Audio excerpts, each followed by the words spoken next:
So இங்கே பாரு epidemiology rapid revision morning class. இது வந்து நம்ம வந்து பிரியங்கா மேம் ரூமில் தான் வந்து பார்க்குறோம். இது வந்து அவங்களோட ஏசி மேலே டீட்டெயில் இருக்குது. அப்போ டெஃபினிஷனில் வந்து டிஸ்ட்ரிபியூஷன் இருக்கும். அதுக்கப்புறம் வந்து யார் யாருக்கு வந்திருக்கு, ஓகேவா. அதுக்கப்புறம் டிட்டர்மினன்ஸ் இருக்கும். டிட்டர்மினன்ஸ்னால் வந்து என்னென்ன ரிஸ்க் ஃபேக்டர்ஸ் அதெல்லாம் வரும், ஓகேவா. அதுக்கப்புறம் வந்து இதுக்கு மேலே ஒரு பொம்மை இருக்குது, அதுதான் வந்து தாரஸ். அவங்க தான் வந்து என்ன பண்ணாங்கன்னா வந்து இதை டெஃபினிஷன் கொடுத்தாங்க, ஓகேவா. அடிஷ்னலாக நம்மளுக்கு வந்து கிராண்ட் ஃபுல்லாக வந்து கொடுத்துருக்கிறது வந்து என்னென்னா நம்மளோட ஸ்டாட்டிஸ்டிக் பற்றி சொல்கிறது வந்து grant, okay. John grant. John snow அப்படின்றது வந்து ஃபாதரு. இவர் வந்து மெடிக்கல் ஸ்டாட்டிஸ்டிக்ஸு. இவ்வளோ தெரிஞ்சால் போதும். இந்த சைடில் வந்து ஒரு டூல் பாக்ஸ் இருக்குது. அதில் வந்து ரேஷியோ இருக்குது, ரேட் இருக்குது, ப்ரொபோர்ஷன் இருக்குது. ரேட்டு ப்ரொபோர்ஷன் வந்து இதுலேருந்து ஒரு பகுதி தான். ஆனால் ரேஷியோ அப்படின்றது வந்து டிஃப்ரெண்ட்டாக இருக்கும், ஓகேவா. ஸோ அந்த டூல் பாக்ஸை வந்து இந்த ஜன்னலில் வந்து நம்ம யூஸ் பண்ணுறோம், ரேஷியோ, ரேட்டு, ப்ரொபோர்ஷன் அப்படின்னு சொல்லிட்டு. ஸோ மேம் பார்க்குற ஜன்னல் வந்து இன்சிடென்ஸு, நான் பார்க்குற ஜன்னல் வந்து ப்ரிவலன்ஸு. ஸோ இது வந்து 1000, ப்ரிவலன்ஸ் வந்து 100. ப்ரிவலன்ஸ் அப்படின்றது வந்து 3த்துலேயும் வரலாம், ஆனால் ப்ரொப்போர்ஷன் வந்து % அதிகமாக வரும். ஸோ இங்கே நான் வந்து என் தம்பிக்கிட்ட எப்போவுமே 100% இருக்குது அப்படின்னா நாய்க்கடி இருக்குது. அப்போ செகண்டரி அட்டாக் பண்ணது கேஸ் ஃபேட்டாலிட்டி ரேட் அப்படின்றத ரேபிஸ் வந்து 100% இல்லையா. இன்சிடென்ஸ் வந்து டெத்து. இங்கே வந்து ரேஷியோ அப்படின்றது வந்து live birth divided by maternal death to the live birth. So டிஃப்ரெண்ட்டாக இருக்க ரேஷியோ. ஆனால் இங்கே வந்து maternal death to divided by rate அப்படின்றது வந்து டோட்டல் ரீப்ரொடக்டிவ் ஹெல்த் அந்த woman of reproductive age. So இங்கே இன்சிடென்ஸ் ப்ரிவலன்ஸ். அப்போ prevalence is equal to incident into 100. So இங்கே ஒரு ஸ்டாண்ட் வச்சுருக்கோம். இந்த ஸ்டாண்டில் வந்து டைரக்ட் அப்படின்றது வந்து நம்மளுக்கு வந்து ஸ்டாண்டர்டைசேஷனு.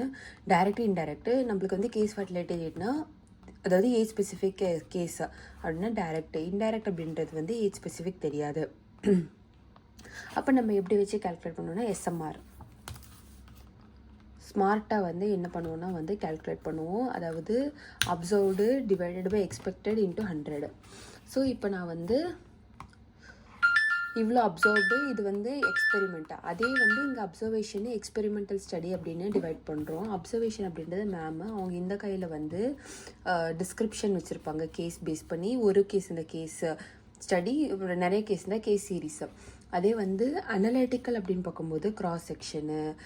ஸோ இது பாரு கிராஸ் செக்ஷனு இப்படி ஒரு ஸ்லைஸ் வந்துச்சுன்னா வந்து கேஸ் கண்ட்ரோலு. அதுக்கப்புறம் இது கோஹார்ட் ஸ்டடீஸ். அதுக்கப்புறம் எக்காலஜிக்கல் ஸ்டடீஸ் அப்படின்னு இருக்கு. வேறு ரெட்ரோஸ்பெக்டிவ் கோஹார்ட் அப்படின்னு இருக்கு, ஓகே. கோஹார்ட் அப்படின்றது வந்து ஒரு ப்ராஸ்பெக்டிவ் தான், ஆனால் கோஹார்ட் வந்து ரெட்ரோஸ்பெக்டிவாக மேம் பண்ணியிருக்காங்க. Experimental study, okay. இதில் டிஸ்கிரிப்ஷன் பார்க்கும்போது டைம், பிளேஸ் அண்ட் பர்சன் வந்து எழுதியிருப்பாங்க. அது வந்து டிஸ்கிரிப்ஷன் இருக்கும். அந்த பேப்பர் இருக்கு இல்லையா, இங்கே தான் பேப்பர் கேஸ் ஷீட் இருக்குது, அதில் டைம், பிளேஸ் அண்ட் பர்சன் வந்து விளையாடிட்டுருக்கோம். ஸோ ஷார்ட் டேர்மு அது வந்து அவுட் பிரேக்னா எபிடெமிக். அதுக்கப்புறம் பீரியாடிக் அப்படின்றது வந்து சைக்ளிக் ட்ரெண்டில் வரும், சீசனல் ட்ரெண்டில் வரும். சீசன் இந்த சைக்ளிக் ட்ரெண்ட் அப்படின்றது வந்து லாங் டேர்ம் அப்படின்றது வந்து ரொம்ப நேரம் இருக்குது. இந்த மாதிரி கேன்சர் எல்லாம் இருக்குது இல்லையா, cancer, obesity, coronary artery disease, polio, typhoid, இதெல்லாம் வந்து லாங் டேர்மில் வரும், ஓகேவா.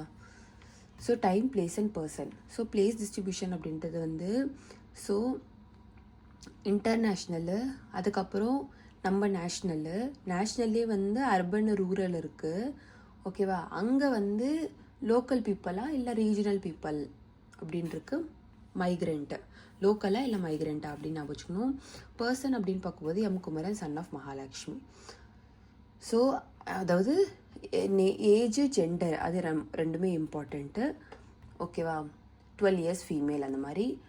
அது ஃபீமேல் வந்து மெரைட்டல் ஸ்டேட்டஸும் அவங்களோட ஆக்குபேஷனை வச்சு அவங்க சோஷியல் ஸ்டேட்டஸ் வந்து மேனேஜ் பண்ணிக்கிறாங்க, ஓகேவா. இந்த ஏஜ் டிஸ்ட்ரிபியூஷனில் பார்க்கும்போது மீசல்ஸ் வந்து 6 months to 3 years. அதே வந்து சி அப்படின்றது சிக்கன் பாக்ஸ் வந்து 1 to 10 years. அப்போ 3 to 10 years அப்படின்னு பார்க்கும்போது என்னென்னா ருபெல்லா. ஓகே, டைஃபாய்டு அப்படின்றது எனக்கு 10 to 19 வச்சுக்கோயேன். ஸோ சிக்கன் பாக்ஸு 10 to 19 இயர்ஸில் தான் இப்போ டைஃபாய்டு வந்துச்சு. இப்போ அனன்யா வந்து ஹெல்ப் பண்ணுற மேமுக்கு சர்வெண்ட் மாதிரி இந்த மாதிரி தான் cross section, retrospective, prospective. So இந்த மேரோவில் கொடுத்துருக்கிறது ப்ரெசென்ட் அப்படின்றது வந்து ஸ்னாப்ஷாட் இருக்கிறது கிராஸ் செக்ஷனு. அப்போ இருக்கிற எல்லா டிசீஸும் இப்போ இருக்கிறோம், இன்சிடென்ஸ், ப்ரிவலன்ஸு. அதுக்கப்புறம் கேஸ் கண்ட்ரோல் அப்படின்றது வந்து இப்போ அந்த சிவ கைலாஷில் இருக்க எல்லாருமே வந்து கேஸு கண்ட்ரோலு 100ன்னு வச்சுக்கலாம். 100ன்னு வச்சுக்கலாம். Case control. அப்போ டிசீஸ் இருக்கா இல்லையா அப்படின்னு பார்த்துட்டு அதுக்கப்புறம் வந்து ரிஸ்க் ஃபேக்டர் இருக்கா. அப்போ வந்து பின்னாடி போகிறோம். யூஸ்வலாக வந்து நேச்சுரலாக ரிஸ்க் ஃபேக்டர் வந்துட்டு தான் டிசீஸ் வரும், இங்கே வந்து பின்னாடி போகிறோம். அதே கோஹார்ட் ஸ்டடி அப்படின்றது வந்து ஒரு 100 people எடுத்துக்கிறோம், அதுக்கப்புறம் ரிஸ்க் ஃபேக்டர் செக் பண்ணுறோம், அதுக்கப்புறம் அப்படியே ஃபாலோ அப் பண்ணிவிட்டு கண்டினியூ பண்ணிவிட்டு ப்ராஸ்பெக்டிவாக வந்து போயிட்டுருக்கோம், டிசீஸ் வருது. அப்போ இங்கே இன்சிடென்ஸ் பார்க்குறோம், மேலே வந்து ப்ரிவலன்ஸ் பார்க்குறோம்.